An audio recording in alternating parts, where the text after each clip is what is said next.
대표 권사님 기도처럼 날씨가 고르지가 않습니다. 또 금요일 날은 기온이 뚝 떨어진다고 하니까요. 우리 성도님들 건강 유의하시길 바랍니다. 우리 미국 하버드 대학교에서요 1938년부터 80년 이상 진행된 연구가 있습니다. 하버드 성인 발달 연구는요 인간의 행복과 건강에 관한 가장 오래된 연구로 알려져 있습니다. 이 연구에는요 724명의 참가자들이 있었는데요, 수십 년 동안 이들을 추적하며 그들의 신체적, 정신적 건강을 관찰했습니다. 그리고 2018년 로버트 윌딩거 박사님이 발표한 연구 결과에 따르면 행복한 노년을 보내는 사람들의 가장 큰 특징은 물질적 성공이나 명성이 아니라 양질의 인간관계라고 하였습니다. 내적 만족감이 노년에서 누리는 가장 큰 행복이라는 결과였다라는 것입니다. 특히 자신의 가치를 외부와 타인과 비교하기보다 이 자신의 내면에서 찾는 사람들이 더 높은 삶의 만족도를 보였다고 합니다. 또 2019년에는요 우리나라 서울대학교에서 연구한 논문인데요, 노화고령사회연구소에서 우리 김주연 교수팀이 65세 이상 노인 1032명을 대상으로 진행했습니다. 한국 노인의 삶의 질과 건강 연구라는 제목인데요, 비슷한 결과가 나왔습니다. 이 연구에서도요 주관적 행복감이 높은 노인들은요 다른 사람과의 비교에서 자유로운 경향을 가졌습니다. 곧 다른 사람들을 비교하여 내 행복을 결정한 게 아니라 내 행복이 자신의 내면 상태에 더 집중했다라는 결과입니다. 연구진은 타인과의 비교는 노년기 우울증과 불안을 증가시키는 주요 요인이라는 결론을 지었습니다. 이러한 과학적 연구 결과들은 오늘 우리가 살펴볼 마태복음 5장 8절의 말씀과 놀랍도록 일치합니다. 우리 본문 한 번 더 낭독하겠습니다. 시작. 마음이 청결한 자는 복이 있나니 그들이 하나님을 볼 것이미요. 예수님은 이 산상수훈에서 진정한 행복, 복이 외적인 조건이 아닌 내면의 상태에서 온다고 가르쳤습니다. 오늘 우리는 이 마음의 청결함이 무엇이며 특히 마음의 청결함을 방해하는 감정들, 이런 걸 어떻게 극복할 수 있는지 우리 함께 살펴보도록 하겠습니다. 우리 성경에서 말하는 마음의 청결함은요 단순히 이 겉으로 보이는 행동의 깨끗함이 아닙니다. 성경에서 말하는 마음의 청결함은요 이 내면의 온전함을 의미합니다. 예수님 당시 유대인들은요 정결이라는 개념을 잘 알고 있었습니다. 유대인들에게 정결은 주로 이 외적인 것으로 드러났습니다. 특정 음식을 먹지 않는 것, 특정 의식을 따르지 않는 것, 율법의 규정을 지키는 것이 정결의 핵심이었습니다. 그러나 예수님은 산상수훈에서 완전히 새로운 관점을 제시합니다. 진정한 정결은 외적인 행위가 아니라 내적인 상태, 즉 오늘 본문의 내용인 마음의 청결함에 있다는 것입니다. 또 성경에서 마음은요 단순한 이 감정의 중심이 아닙니다. 성경에서 말하는 이 마음은 생각, 우리의 의지, 우리가 선택하는 결정, 어떠한 일을 하려는 동기, 죄를 짓는 양심 등 인간 내면의 총체적인 중심을 의미합니다. 그래서 예레미야 선지자가 이 유명한 고백을 했는데요, 17장 9절에 예레미야서 만물보다 거짓되고 심히 부패한 것은 마음이라고 말했습니다. 마음이 쉽게 더럽혀질 수 있으며 그래서 특별한 마음의 관리와 보호가 필요하다는 것입니다. 그렇다면 성경에서 말하는 이 마음의 청결함은 구체적으로 무엇일까요? 순수한, 섞이지 않은, 흐림이 없는 상태를 의미하는데요. 마치 맑은 물이 아무런 불순물이 없이 투명한 것처럼 청결한 마음은요, 불필요한 욕심, 시기, 분노, 교만 등의 감정이 없는 상태입니다. 곧 하나님을 향한 이 순수한 헌신을 말합니다. 하나님을 향한 두 마음으로 나뉘지 않은 한 마음을 말합니다. 하나님과 우리 사이에 장애물이 없는 상태를 말하는 것입니다. 성경은요, 자꾸 우리의 행동보다 마음의 상태를 더 중요하게 여깁니다. 왜 그럴까요? 이 지혜의 왕이었던 솔로몬은요, 잠언 4장 23절에 모든 지킬 만한 것 중에 더욱 내 마음을 지키라. 왜냐하면 생명의 근원이 이에서 남이니라 라고 했습니다. 그래서 우리 속담에 마음 먹기에 달렸다라는 말도 있죠. 마음으로 모든 병을 이긴다라는 말도 있죠. 군인이 요새를 지키듯이 우리도 마음을 철저히 지켜야 합니다. 왜냐하면 모든 생각과 우리의 모든 행동과 말은요, 마음에서 시작되기 때문입니다. 우리가 깊이 사랑하는 사람의 이름을 들을 때와 내가 정말 싫어하는 사람의 이름을 들을 때 우리의 마음의 반응이 다르게 반응합니다. 같은 상황에서도요, 마음의 상태에 따라 우리는 전혀 다른 반응을 보입니다. 아무리 친한 사람도요, 같은 행동을 한다 해도 내 마음이 좋을 때는 사랑스럽게 보입니다. 하지만 마음이 우리가 상했을 때는요, 짜증스럽게 느껴질 때도 있습니다. 예수님은 당시 종교 지도자들의 거칠애를 지적하셨습니다. 입에서 나오는 것들은 마음에서 나온다라고 말씀하셨습니다. 악한 생각, 살인, 간음, 음란, 도둑질, 거짓, 비방, 이 모든 같은 것들이 마음에서 비롯된다고 하였습니다. 그래서 다윗 왕은요, 밧세바를 간음하고 밧세바의 아내 우리아를 살인이라는 큰 죄로 짓고 자기가 큰 죄를 지은 후 가장 먼저 한 기도가 하나님이여 내 속에 정한 마음을 창조하소서, 새롭게 하소서라고 기도했습니다.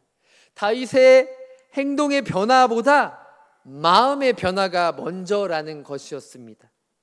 성도님들은 수십 년간 신앙생활을 해오셨습니다. 그래서 많은 말씀을 들었고요, 많은 봉사도 하였습니다. 하지만 가끔 자문해 봅니다. 나의 마음의 상태는 어떤가? 내 마음은 하나님을 향해 청결한가? 오늘 이 시간 우리 마음의 상태를 점검하는 귀한 시간이 되길 축복합니다. 바울은요, 갈라디아 성도들에게 각각 자기의 일을 살펴라 라고 했습니다. 그리하면 자랑할 것이 자기에게만 있고 남에게 있지 않다고 하였습니다. 그래서 각각 자기 짐을 져라라고 했습니다. 우리는 살면서요, 끊임없이 비교합니다. 우리 오랜만에 우리 원대 청년이 청년 대표로 예배 드리고 있는데요, 우리 젊었을 때는요, 우리 인간은 학력에 대해 비교하죠. 직업에 대해 비교를 합니다. 얼마 버는지, 또 청년들 집을 사면 집의 크기, 어떤 자동차를 타는지, 심지어는 이 배우자의 외모까지 비교합니다. 중년에 들어서면요, 자녀들이 어떠한 것들을 이루었는지, 가정이 안정되어 있는지 사회적 지위가 어떤지, 얼마나 저축했는지, 퇴직 후 어떤 계획을 갖고 있는지 비교합니다.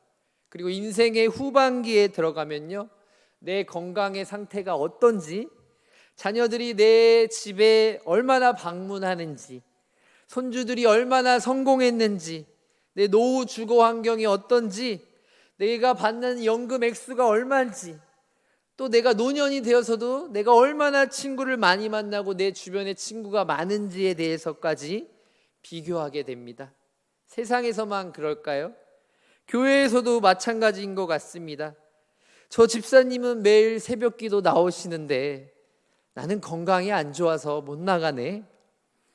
내가 저 권사님보다 교회를 더 오래 다녔는데 왜 나는 저런 대우를 못 받지? 저 성도님은 헌금을 많이 해서 교회에서 인정받는 걸 거야. 저 장로님은 성경을 잘 아니까 발표할 때마다 인정받는데 나는 기억력이 좋지 않아. 목사님이 저 가정은 자주 신방하는데 왜 우리 집은 그렇게 자주 오지 않을까? 저 권사님들은 손주들이 다 교회 다니는데 왜 우리 손주들은 교회 안 나올까? 다른 성도님들은 봉사할 일이 많은데 내게는 왜 아무도 봉사 부탁을 하지 않을까? 이런 수많은 비교는요, 우리 마음에 두 가지 감정을 가져옵니다. 바로 열등감, 들어보셨습니까? 우월감이라는 것입니다. 이 열등감은요, 나를 남보다 낮게 여기는 것입니다. 우월감은요, 나를 남보다 높게 여기는 것입니다. 이 두 마음 다 오늘 본문 말씀에 예수님이 말씀하신 청결한 마음에 다 방해되는 마음입니다. 그래서 야고보는요, 이렇게 경고합니다. 너희 마음속에 독한 시기와 다툼이 있으면 자랑하지 말라. 시기와 다툼이 있는 곳에는 혼란과 모든 악한 일이 있음이라 라고 경고합니다. 비교에서 오는 시기와 다툼은 우리의 마음을 흐리게 합니다. 결국 우리의 영적 시야를 가리게 만드는 것입니다. 바울은 자신을 다른 사람과 비교하는 것이요, 지혜가 없다라고 말했습니다. 왜냐하면 하나님께서는 각 사람에게 다른 은사와 사명을 주셨기 때문입니다. 사과나무에게 배를 맺으라고 요구할 수 없지 않습니까? 우리도 각자 하나님이 디자인한 대로 살아갈 때 가장 아름다운 열매를 맺을 수 있습니다. 성도님들, 비교는 결국 우리 마음에 불필요한 감정들을 채워 하나님을 바라보는 시야를 흐리게 합니다. 마음이 청결할 때 우리는 하나님과 자신 그리고 타인을 있는 그대로 볼 수 있습니다. 사랑하는 성도님들, 이 청결함을 가로막는 이 열등감은요, 우리 성도들에게 여러 모습으로 찾아옵니다. 특히 나이가 들면서 이런 감정이 더 깊어질 수 있습니다. 열등감은 우리 신앙의 영적 여정에 어떤 영향을 미칠까요? 첫째는요, 이 열등감이 마음에 있으면 내가 남들보다 낮게 여기면요, 하나님이 주신 은사를요 제대로 사용하지 못하게 합니다. 예수님이 들려주신 이 달란트 비유 잘 아시죠? 주인이 종들에게 각각 한 사람에게는 5, 또 한 사람에게는 2, 한 사람에게는 1 달란트를 맡기고 떠났습니다. 5과 2를 받은 종은 그것을 투자하여 2배로 늘렸습니다. 하지만 1 달란트 받은 종은 어떻게 했죠? 그는 주인이여, 당신은 굳은 사람이라 두려워하여 당신의 달란트를 땅에 감추어 두었나이다라고 말합니다. 결국 그는 자신의 두려움과 열등감 때문에 주인이 맡긴 것을 활용하지 못했습니다. 이 달란트, 1달란트가 100원이 아니라 몇 억의 가치가 있는 거 아시죠? 성도님들, 여러분에게 하나님이 주신 특별한 은사가 있습니다. 그것은 젊은이들이 가진 것과는 달라요. 오랜 삶의 경험에서 오는 이 지혜와 통찰력입니다. 많은 젊은이들이 빠른 변화하는 시대에 방향을 잃고 있습니다. 하지만 성도님들의 견고한 믿음과 경험은요, 젊은이들의 등대가 될 수 있습니다. 할렐루야. 둘째로요, 이 청결함을 가로막는 이 열등감은요, 우리의 감사를 방해합니다. 범사에 감사하라, 누가 말했죠? 바울이 말했죠. 열등감에 사로잡히면요, 우리가 이미 받은 축복을 보지 못합니다. 항상 더 좋은 것, 더 많은 것, 다른 사람이 가진 것에 시선이 가기 때문입니다. 최근에 제가 소개팅을 하고 왔는데요, 이 자매님을 보고 나서 이분이 내 반려자구나 생각했습니다. 그래서 더 이상 더 이쁜 여자, 더 갖추고 있는 여자를 찾지 않으려고 합니다. 우리는요, 열등감이 있다면 항상 더 좋은 거, 항상 더 많은 거, 다른 사람이 가진 시선에 따라갈 뿐입니다. 요셉을 생각해 보세요. 형제들에게 팔려 노예가 되었죠. 억울하게 감옥에 갇히는 상황에서도 하나님을 신뢰했습니다.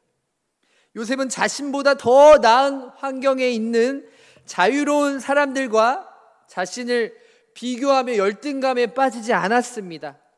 오히려 자신이 처한 상황에서 하나님의 뜻을 발견하려고 노력했습니다.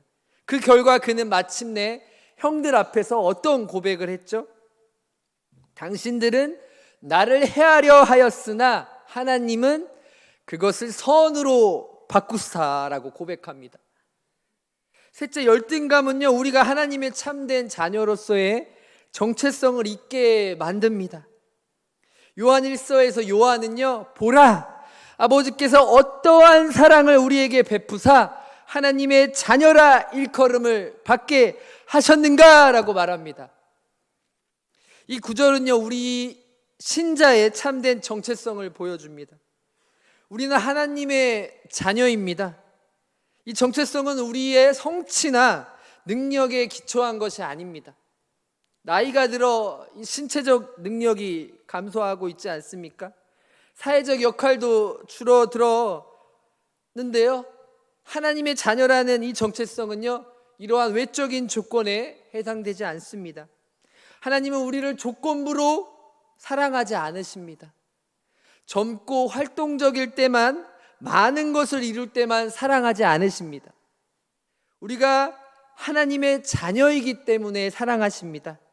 열등감은 우리로 하여금 이 근본적인 진리를 잊게 만드는 것입니다.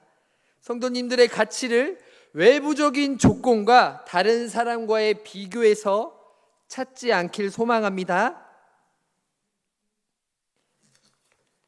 사랑하는 성도님들, 이번에는 우월감이라는 우리의 마음에 대해서 살펴보겠습니다. 우월감도요, 신자에게 다양하게 찾아옵니다. 요즘 젊은이들 신앙이 너무 얕아. 저 집사님은 교회 생활을 얼마나 했다고 저런 직분을 받았지? 우리 때는 이렇게 하지 않았는데 요즘 교회가 너무 변했어. 이외에도 많은 것들이 있습니다. 내가 평생 신앙생활을 해온 경험으로 볼 때 저 젊은 목사님의 설교는 깊이가 부족해. 요즘 예배는 너무 시끄럽고 경건함이 없어. 우리 때는 엄숙하게 예배를 드렸는데, 내가 자녀를 키울 때는 이렇게 하지 않았는데 요즘 부모님들은 너무 허용적이야. 요즘 아이들은 예절이 없어. 우리 때는 어른을 이렇게 공격했는데. 이런 생각들이 우리 마음속에 자리 잡게 되면요, 우월감은요, 교만으로 이어집니다. 솔로몬은 교만은 패망의 선봉이라고 했습니다. 거만한 마음은 넘어짐의 앞잡인이라고 경고했습니다. 교만은 성경에서 가장 조심하고 경계해야 하는 죄 중에 하나입니다.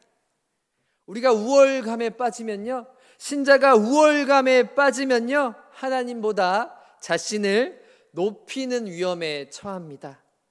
아담과 하와가 그러지 않았습니까? 나는 옳고 다른 사람은 틀리다라는 생각은 결국 내가 하나님보다 더 잘 안다라는 위험한 자세로 이어질 수 있습니다. 하나님은요, 교만한 자를 대적하십니다. 하지만 겸손한 자에게는 은혜를 베푸십니다. 할렐루야. 우리 모두 하나님 앞에 죄인입니다. 오직 그분의 은혜로 구원받은 자녀들입니다. 누구도 자신의 의로움을 자랑할 수 없습니다. 둘째로요, 이 우월감이 있다면 우리 교회 공동체나 가족 공동체, 또 우리 사회를 깨뜨리게 됩니다. 교회는요, 사회는요, 가족은요, 특별히 교회는 다양한 세대, 다양한 배경, 다양한 은사를 가진 사람들이 함께 모인 공동체입니다. 그런데 우월감이 있다면 이러한 다양성을 인정할 수 없습니다. 내 방식이 최고야 라고 주장합니다. 바울은 교회를 몸에 비유했습니다. 눈이 손에게 너는 필요가 없다라고 말할 수 없지 않습니까? 머리가 발에게 너는 필요 없다라고 말할 수 없지 않습니까? 모든 지체는 서로 다르지만 모두 중요하고 필요합니다. 교회 안에서의 세대 간의 갈등, 전통과 혁신 사이의 갈등이 종종 일어납니다. 그러나 하나님은 우리가 서로를 존중하고 배우며 함께 성장하기를 원하십니다. 젊은 세대는 열정과 새로운 시각을, 우리 어르신 시니어들은요, 지혜와 경험을 나눌 때 교회는 더욱 풍성해집니다. 세 번째로 이 우월감은요, 우리 신자의 성장을 멈추게 합니다. 나는 이미 다 알고 있어, 나는 더 이상 배울 게 없어 라는 이런 생각은요, 영적 성장의 가장 큰 장애물입니다. 예수님 당시의 종교 지도자들도 율법을 잘 안다고 하지 않았습니까? 하지만 정작 그들 앞에 있는 메시아인 예수님을 알아보지 못했습니다. 그 이유가 무엇입니까? 그들은 자신들의 전통과 지식에 갇혀 있었습니다. 그래서 하나님의 새로운 역사를 보지 못했습니다. 그래서 배움의 자세는요, 평생 유지해야 할 덕목입니다. 평생 교육이라고 사회가 들떠있지 않습니까? 그건 바로 교회 신자들에게 적용해야 할 내용입니다. 솔로몬은요, 세상에서 가장 지혜로운 사람이었지만 잠언에서 지혜를 얻으라, 지혜를 얻으라라고 반복해서 강조했습니다. 성도님들, 교회는 여러 세대가 함께 어우러져 하나님을 예배하는 곳이죠. 우월감이 아닌 서로를 인정하고 존중하는 겸손한 마음이 수요 예배자들에게 있길 축복합니다. 살아가는 성도님들, 나이가 들어간다는 것은요, 축복인 것 같습니다. 시편 기자는 우리에게 우리 날 계수함을 가르치사 지혜로운 마음을 얻게 하소서라고 기도했습니다. 인생의 긴 여정을 통해 성도님들은 많은 지혜를 얻으셨을 것입니다. 그러나 나이가 들어감에 따라 특별한 도전들을 마주하게 됩니다. 특히 마음의 청결함과 관련해서요, 몇 가지 생각해 볼 점이 있습니다. 첫째는요, 우리가 오랜 신앙생활을 해오면서 긴 인생을 살아오면서요, 우리 신자 안의 마음에도요, 쌓인 상처와 사람에 대한 실망이 있을 수 있습니다. 인생을 살다 보면 누구나 상처를 받습니다. 실망을 경험합니다. 이러한 경험들이 쌓이면 때로는 쓴뿌리가 될 수 있습니다. 그래서 히브리서 저자는요, 쓴 뿌리가 나서 괴롭게 하고 많은 사람이 이로 말미암아 더럽게 되지 않게 하라고 경고했습니다. 성도님들, 마음의 청결함을 위해서는요, 과거의 상처를 하나님 앞에 내려놓아야 합니다. 그리고 용서를 실천하는 과정이 필요합니다. 요셉은 자신을 노예로 팔았던 형들을 용서했습니다. 당신들은 나를 해하려 하였으나 하나님은 그것을 선으로 바꾸셨습니다 라고 고백했습니다. 용서는요, 때로는 상대방을 위한 것이기도 하지만요, 궁극적으로는 자신의 마음을 청결하게 하는 과정입니다. 둘째요, 삶의 경험에서 오는 판단과 이 고정관념이 있을 수가 있습니다. 오랜 세월을 살아오면서 형성된 생각과 이 판단들이 때로는 우리의 새로운 관점들을 받아들이는데 장애가 될 수 있습니다.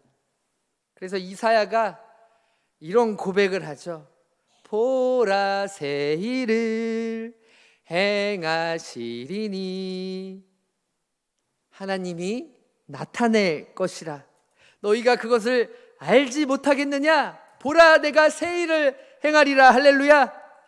하나님은 항상 성도님들이 60, 70, 80, 90이 되어도요, 항상 새로운 일을 행하시는 분입니다. 할렐루야. 마음의 청결함은 과거의 경험과 지식에 갇히지 않습니다. 하나님의 새로운 역사에 열린 마음을 갖는 것을 포함합니다. 삶의 마지막 단계에 들어오게 되면요, 사람은요, 신자도 두려움과 염려가 있을 수 있습니다. 건강이 쇠퇴하면 자신감이 줄어들죠.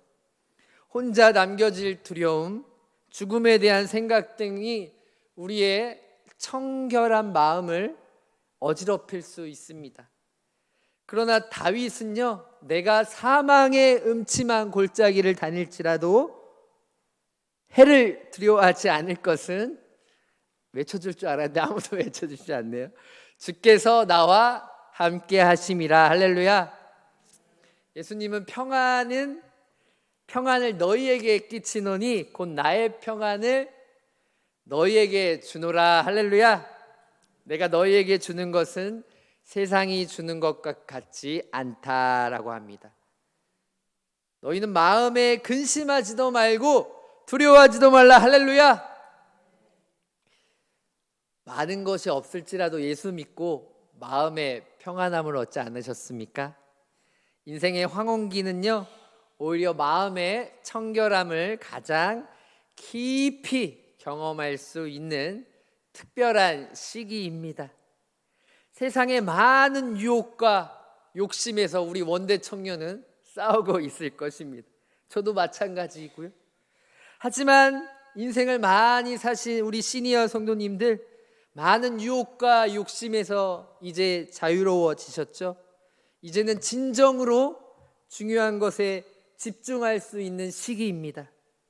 성도님들의 삶은 다음 세대에게 하나님의 신실하심을 보여주는 살아있는 간증이 될 것입니다. 할렐루야.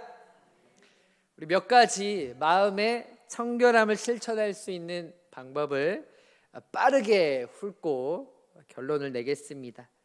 구체적으로 우리가 성도가 마음의 청결함을 얻기 위해서는요, 자기 성찰을 해야 합니다. 솔로몬은요, 형통한 날에는 기뻐하고 공고한 날에는 생각하라라고 말했습니다. 인생의 다양한 상황 속에서요, 우리는 스스로를 돌아봐야 합니다. 기도든 상담이든 마치 거울을 보는 것과 같이 우리를 돌아봐야 우리는 하나님의 은혜로 우리의 마음을 청결하게 유지할 수 있습니다. 두 번째요, 말씀 속에서 우리는 정체성을 확립해야 마음의 청결함을 유지할 수 있습니다.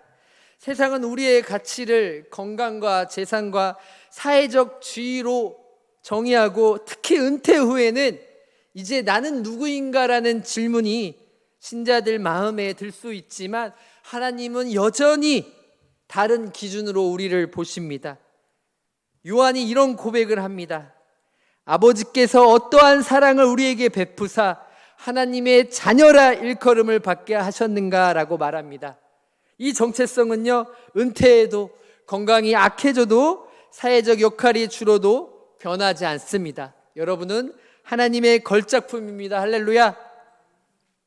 청결한 마음을 갖는 마지막 세 번째 방법은요, 아까 말한 감사의 습관을 기르는 것입니다.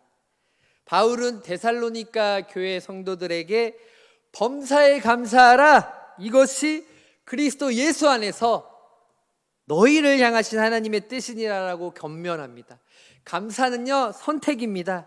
우리의 환경이나 상황이 완벽할 때만 감사하는 것이 아니라 모든 상황 속에서 감사를 선택하는 것입니다. 왜 감사가 마음의 청결함과 연결이 될까요? 감사할 때 우리의 시선은 없는 것에서 있는 것으로, 부족한 것에서 채워지는 것으로 옮겨집니다. 열등감과 이 우월감은 대부분 비교와 불만족에서 시작되지만, 감사하는 마음은 이러한 불순물을 씻어내서 우리의 마음을 청결하게 합니다. 다윗은 어려운 상황 속에서도 이렇게 시편에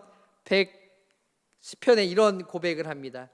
103편이죠. 내 영혼아 여호와를 송축하며 그의 모든 은택을 잊지 말지어다. 할렐루야. 사랑하는 성도님들, 오늘 마음이 청결한 자는 그들이 하나님을 볼 것이다라는 말씀으로 잠시 나누었습니다. 특별히 제가 많이 갖고 있는 열등감과 우월감을 접목해서 오늘 성도님들과 극복하는 실천 방법들을 함께 나누었는데요. 특히 인생의 황혼기에 계신 성도님들, 이 말씀이 큰 위로와 소망이 되길 축복합니다. 나이가 들수록 오히려 세상의 유혹과 욕심에서 자유로워진 시니어 성도님들, 진정으로 중요한 마음의 청결에 집중하십시오. 사도 요한은 요한계시록을 기록할 당시 90세가 넘었습니다. 반모섬에서 가장 놀라운 계시를 받았다는 것입니다. 나이가 들수록 오히려 영적인 시야는 더 선명해질 수 있습니다. 오늘부터 우리 모두 정직한 자기 성찰, 말씀 속에서 정체성의 확립, 감사하는 습관을 통해 마음의 청결함을 추구합시다. 그럴 때 우리는 예수님의 약속대로 하나님을 더 선명하게 볼 것입니다. 기도하겠습니다. 사랑의 하나님 아버지, 우리의 마음이 날이 갈수록 남들과 더 비교하게 됩니다. 가진 것이 없고 소유한 것이 없기에 내 안에 불평과 원망이 가득할 때가 많습니다. 때로는 남들보다 더 높아지고 하나님보다 더 높아진 내 우월감을 통해 하나님을 보지 못할 때가 있으나, 예수님을 생각하며 십자가의 삶을 살 때 우리 마음속에 하나님을 볼 수 있는 은혜를 허락해 주시옵소서. 예수님 이름으로 기도합니다.